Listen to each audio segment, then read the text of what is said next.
We've had wonderful movies to do with sports, all different genres. We've had panel sessions, we've had actual activities, we had demonstrations of rugby, we had demonstrations of boxing, demonstrations of martial arts with our own Bruce Lee, if you remember correctly, that was yesterday. Today is the fourth and final day of this edition of Kenya International Sports Film Festival. And now we're going to go into the panel on Parasport Rising from Kenya to the global stage, and we are joined by Batenga Nakisozi from Uganda, who is the Secretary General of the Uganda Rowing Federation, National Coach Uganda, Member World Rowing Indoor Commission, an experienced rowing coach and sports leader with national and international expertise. She serves as Secretary General of the Uganda Rowing Federation, National Rowing Coach for Uganda. We're also joined by Kenya's very own Asiya Mohammed, who is the first Kenyan female rower to participate in either Olympics or Paralympics. She is a 5-time gold medalist Standard Chartered Marathon, wheelchair tennis player, and a brand ambassador of Stepwise Group of Companies. She is 40 under 40 women winner and among heroes honored by President Uhuru Kenyatta. Then we have Stephen Dowd from the UK, and Stephen Dowd is the board chair, Power Rowing Foundation. What began as a personal outlet soon grew into Endo Row Challenge, now the world's largest inclusive live-streamed indoor rowing event for charity, connecting thousands across the globe. Since joining the Para Rowing Foundation board in 2023. And our moderator is Jenny Sichel from the USA. Jenny is a 2016 Rio Paralympic silver medalist in rowing, PR3 4+, a 5-time World Rowing Championships silver medalist, and a 7-time member of the US Rowing Paranational team. After 2019, she made the switch from the boat to the launch and once again represented Team USA at the Tokyo Paralympics as a coach. Ladies and gentlemen, Parasport Rising from Kenya to the global stage. Thank you so much. Hello, everybody. My name is Jenny Sichel, and I'm going to be moderating your panel today. I'm really excited to be here. And I just want everybody on the panel to give a quick hello before we get started. So Asiya, I'm going to pass it off to you to get started. Just a quick hello, hi to everybody. Okay, thanks, Jenny. Hello, I'm Asiya Mohammed, and I'm glad to be here talking about Para Rising sports. Amazing. And Batenga? Hi, everyone. Thanks, Jenny. I'm quite privileged to be here, and I look forward to sharing insights with the panel. Stephen, I'm going to pass it over to you. I was going to say, which leaves me. So I'm Stephen Dowd. I'm based here in the UK. You heard a little about my background there, about how I got into parasport when I broke my own neck in 2016. I'm a spinal cord injured tetraplegic. Recording in progress. But from my standpoint, I'm now the chair of Power Rowing Foundation, which is a global non-profit that powers athletes around the world to fulfill their potential by creating opportunities and removing barriers. I love it. So we are just going to dive right in, you guys, and get chatting about parasport. So I'm going to ask Asiya and Batenga right now. Are there any notable success stories that might inspire the next generation of para athletes? Sure, I can go first. Yeah, go ahead. All right. I was kind of waiting for Asiya, our Paralympian, to sort of take the lead on that. I can do it. I can do it first, Batenga. All right, go for it. Thank you. Thank you. Yeah, Jenny, it's true. There are so many stories that are really inspiring for those athletes that are coming direct from grassroots. But one of the most inspiring story, I think, it will live for many generations because it has inspired me too, is of the Laura feature, the UK one, the blind cyclist UK, and I think her story is one of those stories. Even you are also a disabled person, but you get to derive inspiration from other disabled person. To me, is that Laura feature. Her story is kind of brings you to the present moment, and she's not only a champion in her field, but outside, and it's not about sports. It's sports and outside sports. So she is an inspiration she's an inspiration, a voice to not only the UK disabled athletes, but also around the globe. And I personally derived the what we call like energy. You derive the inspiration from her, and I think if I am right now getting that inspiration, imagine those way down, those coming up, the grassroots ones. So it's easy, inspiring. Thank you, thank you, thank you. Yeah, and Asiya, I think you hit a point there that I just want to highlight really quickly about how, as athletes, we are able to use our platforms not only in sport but also outside of sport too to help inspire Yeah, and help people out. So I think I just want to highlight that point for everyone too as we're discussing this. thank you, Jenny. Batenga, absolutely. Batenga, do you have any kind of notable success stories that Yeah, you've seen? yeah, absolutely. So I would call this too like the Eliud Kipchoge equivalent in parasport. There's David Weir from GB, wheelchair racing, or Beatrice Hess, the French para swimmer. Yeah, They've showed that para athletes can become household names. And then, from Africa, we have Kenya's Henry Wanyoke, who is a visually impaired marathon runner and won multiple Paralympic gold medals. So this remains a very big inspiration. And then in South Africa, you have para athletes like Natalie Dutoit from swimming, yeah, who bridged able-bodied, and para sport. So that's on the global level. And then regionally, we have, like Asiya here, two-time Paralympian, first Paralympic rower from Kenya. In Uganda, we see that as inspiration because we are still developing our para rowing program here. And, it's very good. It's actually very good to use examples that are closer to home in our sport to use as, hey, look, if she was able to do it, this is a benchmark that we can use. And then in swimming in Uganda, we have an athlete called Husna Kukundakwe, who has won several international medals and continental medals. And like I say, as a two-time Paralympian, she's very young. She's 18, and I think she just turned 18. So, and the stuff that she's doing is well beyond her years. So that's amazing. So for me, those are some of the success stories that I can derive from. Yeah, and I mean, you talked a little bit there about Asiya, so I'm going to pass it back over to Asiya. And you've kind of made your way in parasport. Can you talk about some of the challenges that you've had to overcome and that maybe others have had to overcome as well? yeah, yeah. So I went into para sports just because of weight. I wanted to lose weight, but I originally am a teacher. So I joined in and I thought that this is it. This is a way I will lose weight faster. But then in between, I lose focus on my actual goal.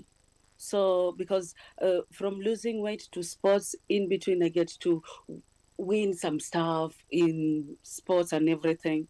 But I don't think when we come to rowing, it's a success story. I would say it is an achievement because people get to confuse between an achievement and success. So I think it is an achievement. Being the first female rower in Kenya, that is totally an achievement. But what was I doing with that achievement? It what will bring the success. Unfortunately, I was not doing much. So I don't have success inside rowing, but at least I have an achievement. Thank you.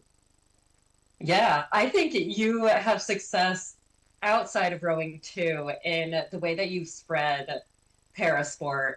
So I just want to highlight that too. I'm going to pass it over to Stephen now. And Stephen, just to kind of bring you into the conversation here a little bit, I know that you work heavily with international partnerships. like Para Rowing Foundation. Can you talk a little bit maybe about how international partnerships might be able to support development from grassroots to elite levels to allow athletes to get those achievements and bring that success? Yeah, I think it's a really good question. And actually, for me, it all comes down to access. I think from the UK side of view, or well, from the UK, we're a developed nation, so we have access to money and to top quality coaching and equipment and whatnot. The para angle has done exceptionally well in the sport of para rowing in GB, of course, on a global basis. This last Paris, when I was actually in Paris watching you, Asiya, rowing down the course in Versailles on a Para Rowing Foundation seat, I might add, as well. So that was exceptional. What a great moment. But I think it's that level of access that's really important, right? So we can bring, as a globe, we can bring people from the grassroots, from underdeveloped or under-resourced or underrepresented nations, and really share that. Yeah, I think if we can create that access and share that access for one another, that's one of the things that's really close to Para Rowing Foundation's heart. It's not just about being the best in the world. It's about or being the best of who can afford to play. It's about being the best in the world, and you can only really get to that level if you can answer the question around access. You know, being able to get what you need at the point where you need it, which is different for different countries and different people. But the equity question, if you can answer that, then I think access will be my primary goal for most around the world to really leverage their exceptional talents and their exceptional grit and determination and put that on a level playing field with the rest of the world. Yeah, absolutely. So, Batenga, can you for me just how can we make parasport more accessible? You know, Stephen talked a little bit about like international partnerships there. Like, what are your thoughts on that? Yeah. So to make it more accessible, it begins with awareness. So letting people know that opportunities do exist and breaking the stigma around disability. And that's I feel like that's a big thing, that stigma that's around disability. You know, we always say disability is not inability, right? So we also need lower entry barriers by providing, like what Steven mentioned, adapted equipment. Like for example, how Asiya was supported, in Paris, and even with after what happened in Tokyo, and then Paris was like a stepping stone from Tokyo.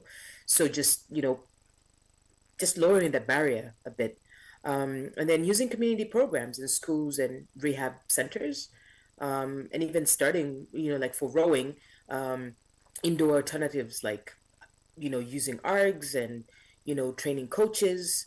I think that will be, it would make sport more accessible.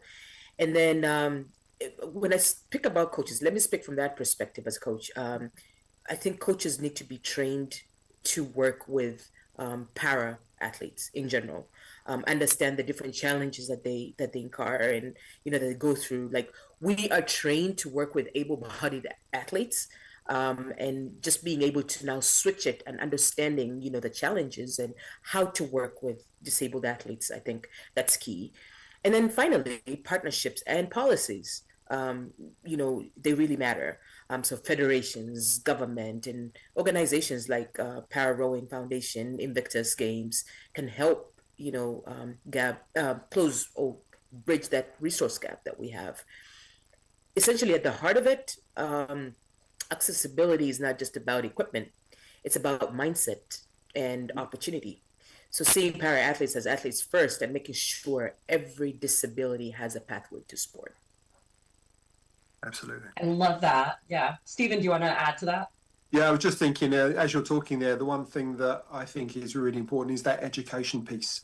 Because if you can educate people to ask the right questions, to get it to not be fearful of getting it wrong, to have that discourse around the world, then that education will breed confidence, and that confidence will breed action, and action is what really gets para athletes from the ground up.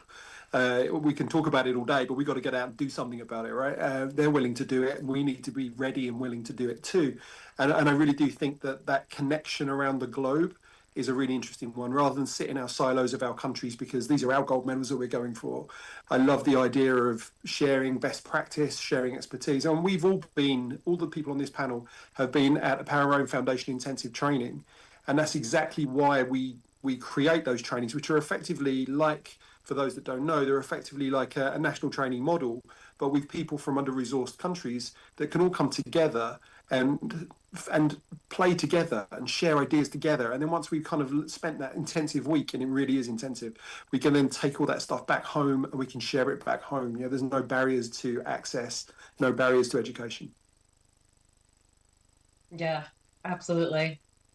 Asiya, so I want to ask you, I'm going a little bit off script here, but I think that one thing that Batenga mentioned and Stephen mentioned, I think when you get started in parasport, you may or may not have the technology or equipment that's like the highest end stuff.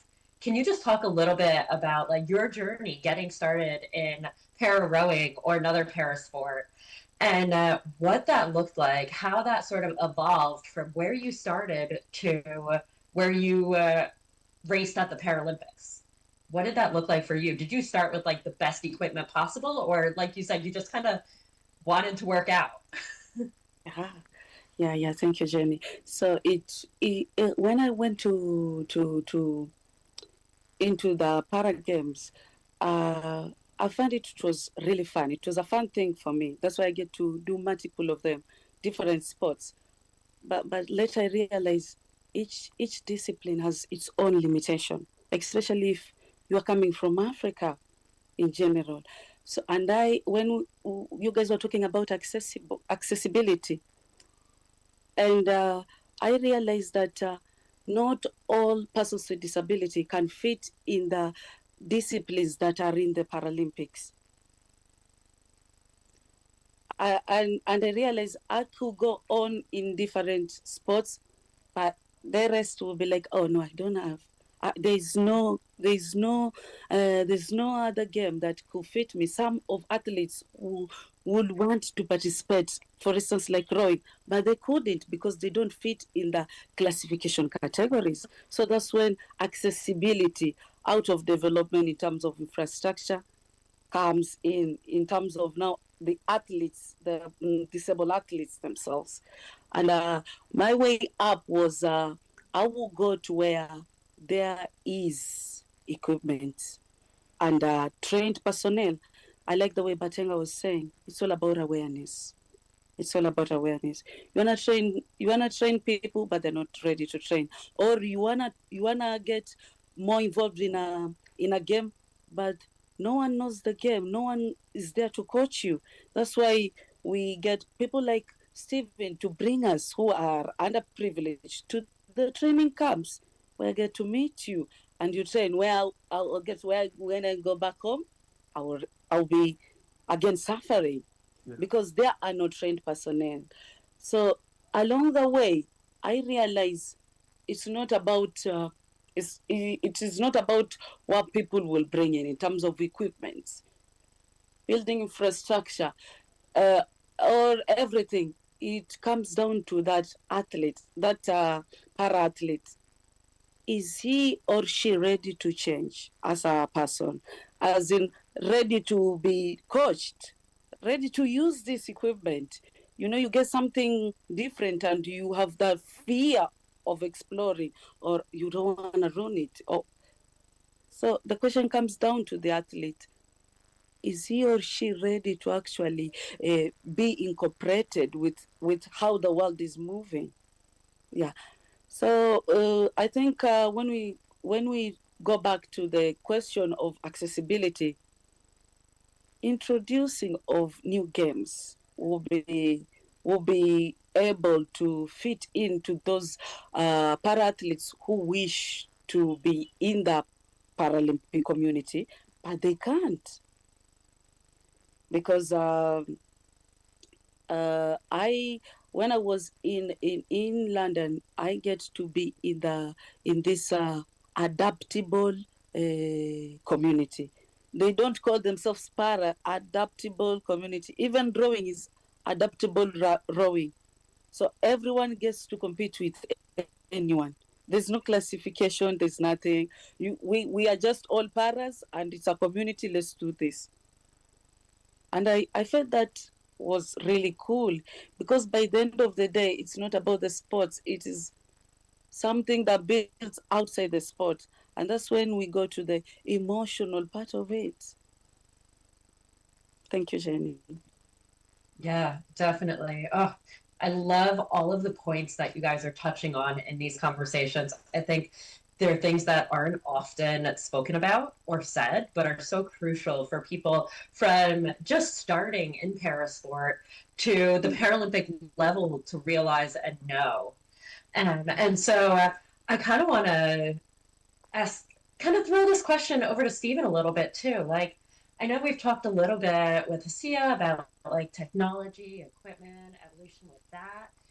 What are your thoughts on like how an athlete can evolve with the equipment, or kind of maybe even the mental attitude an athlete might have to have?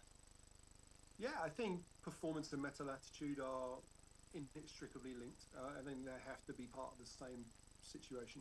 I think if we're talking about innovation and technology there, I kind of lump them together. I do think the innovation and technology piece is crucial, particularly in fixed seat rowing. See, as a PR1 athlete, also PR2 athletes would have a fixed seat in a similar way, although they have core to use. So it's a little different in terms of the mechanics. But we found that the fixed seat issue is a real problem, because when you're trying to buy this type of equipment, you have great recreational seat manufacturers that are out there, and those do a great job at what they're designed for.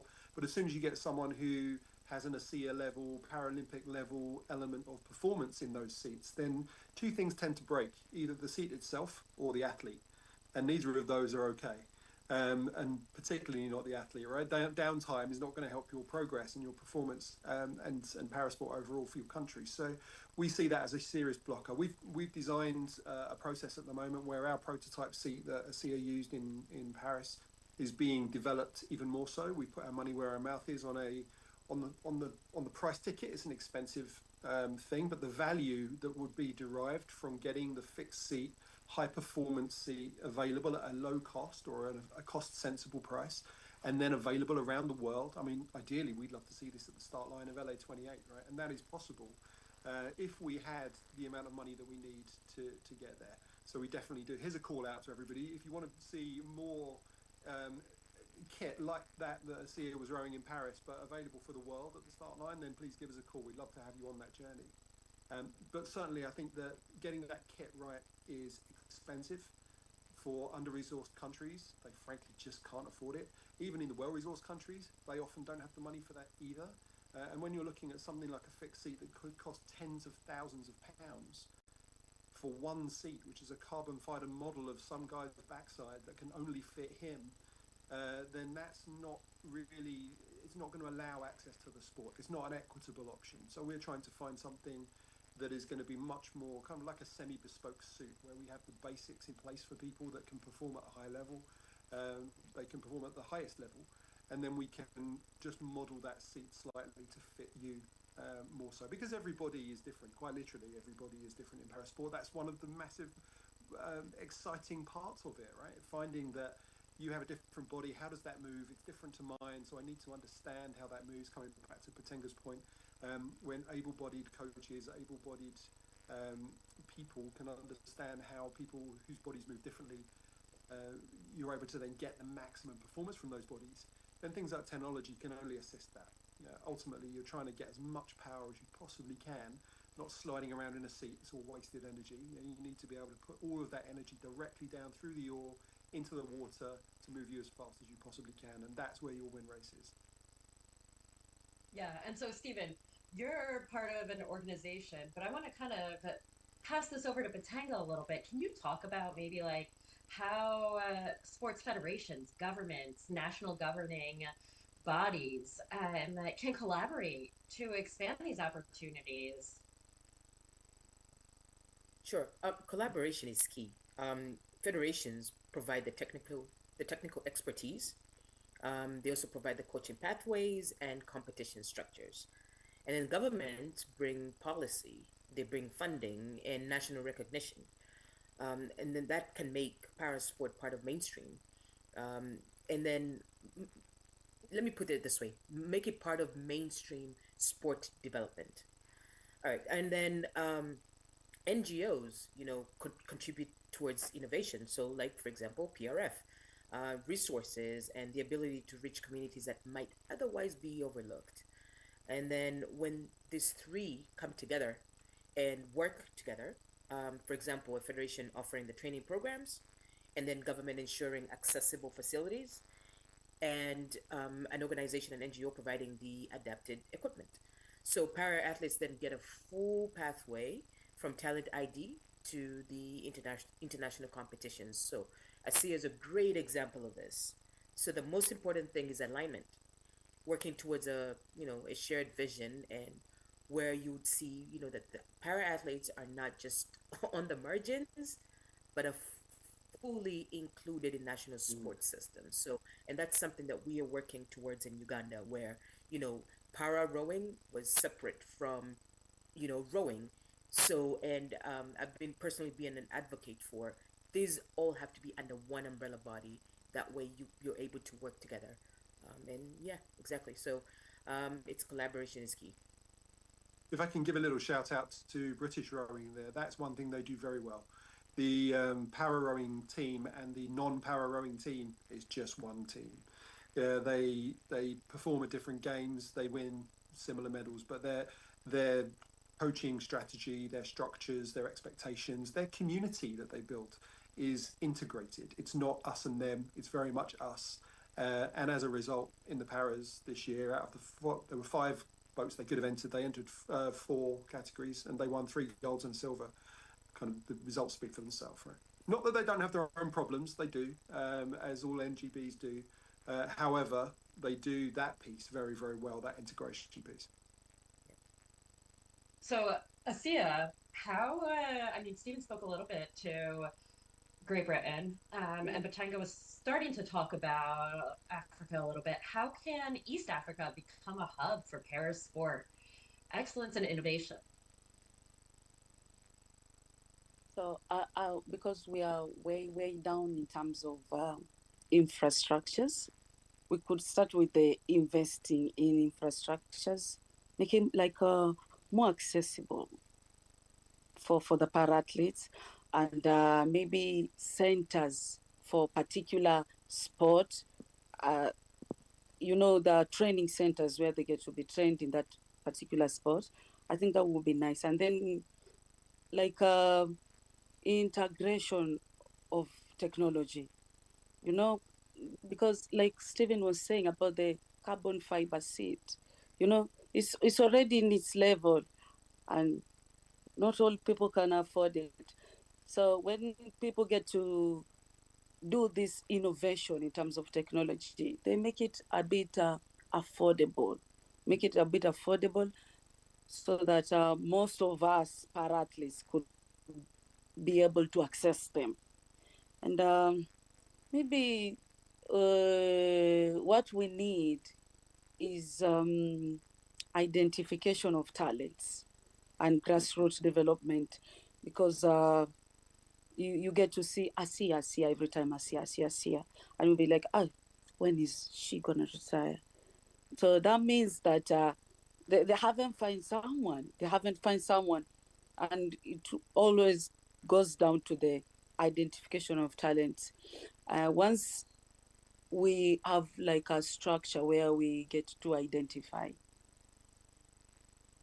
someone with an amazing talent, or we go to the areas where they're unreachable, or they are far from great opportunities, it could be nice, because it's what we need in us East Africa.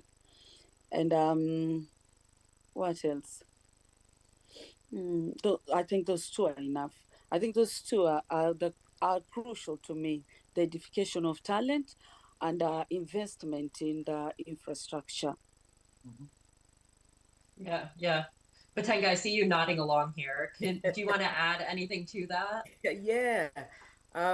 So East Africa can be a hub for parasport, Yeah. but we need to build on what we already have.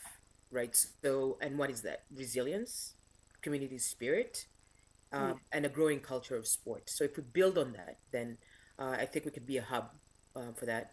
And then, like Asiya mentioned, investing in accessible training centers and equipment. And then we need regional collaboration. So Uganda, Kenya, Tanzania, Rwanda, South Sudan, just the region, we need to collaborate. And I feel like Uganda is already kind of doing that with Kenya at the moment. And we're slowly getting there. So we need more of that. And then we need to also, pool expertise and host joint competitions to raise standards. So we, this business of having people, going abroad, going to, when we are not doing anything locally, we need to really seriously improve that. Yeah, because that brings it back to Asia's point of talent ID. Yes, you're identifying this talent, but then where are they competing at? Are you looking at taking them to the UK, taking them to America, taking them to Europe? Or are you trying to give them, local opportunities? Not even just, saying across, but like in Kenya, what are you doing? In Uganda, what are you doing locally? So we need to be looking at that.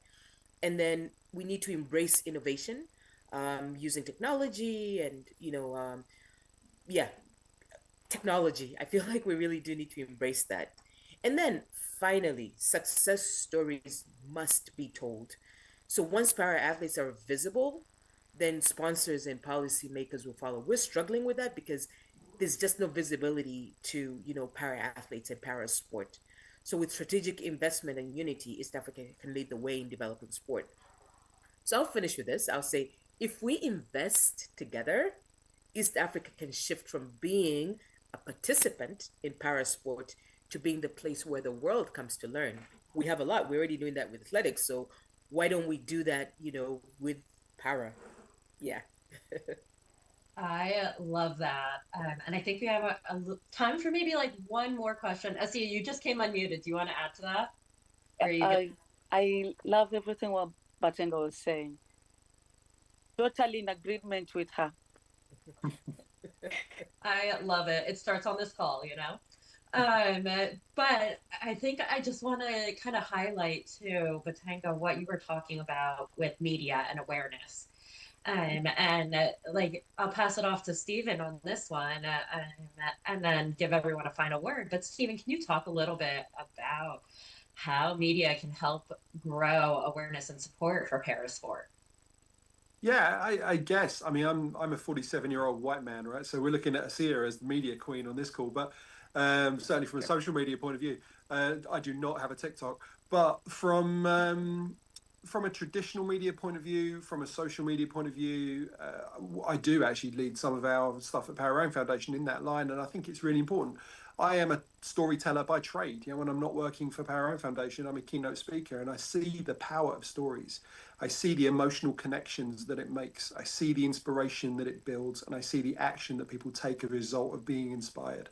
So when you can move inspiration, someone like an Asiya going to the Paralympics, or any of those names that we've mentioned performing in their various parasports from East Africa or Africa per se, if you can harness those stories and turn them into motivation, not just inspiration, that's where you'll see people coming up through the ranks, wanting to be Asiya, wanting to be Kipchoge, wanting to be those people, because it's important to them. They see the access, they see the success, they see the life that it can create as a result, and it's inspirational to do. So no, I do think the power of storytelling is huge, and media is the obvious way to do that. And it's not just about individuals as well, right? So you're also talking about governing bodies and the successes they've had. You're talking about governments and countries and the whole socio-political gambit. Really, you can pull stories from all of that to look at where were we, where are we going, and how are we doing that?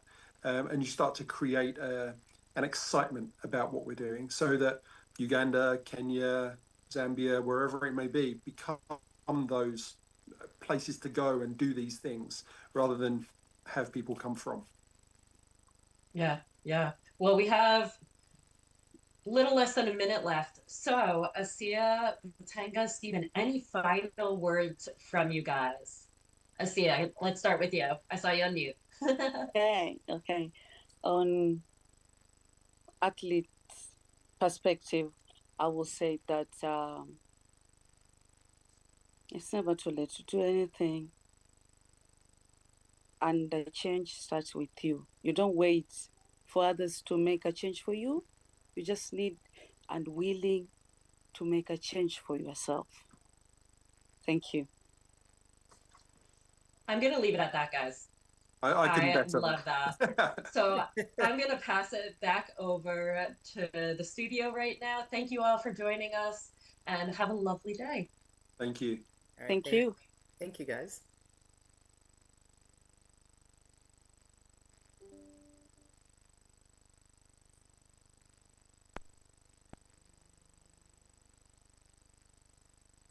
Of support, equipment, and generally you're doing much better than other nations. Jenny, I'm sure you're seeing the same the same support from the United States.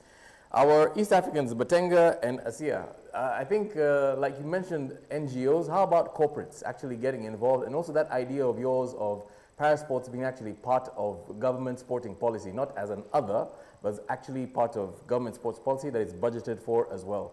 So we hope and pray that that's going to be happening in the future. And like you said, stories are very important. And here at Kenya International Sports Film Festival, we believe that sports unites us and sports movies inspire us. So we're looking forward to documentaries, we're looking forward to movies, and we're looking forward to a change in the whole attitude on Parasport Rising from Kenya to the global stage. Thank you very much. It's been a wonderful panel. And you're watching the Kenya International Sports Film Festival 2025, the 8th edition, coming to you live from Alliance Francaise Mombasa here in Nyali, which is in Mombasa, Kenya, East Africa.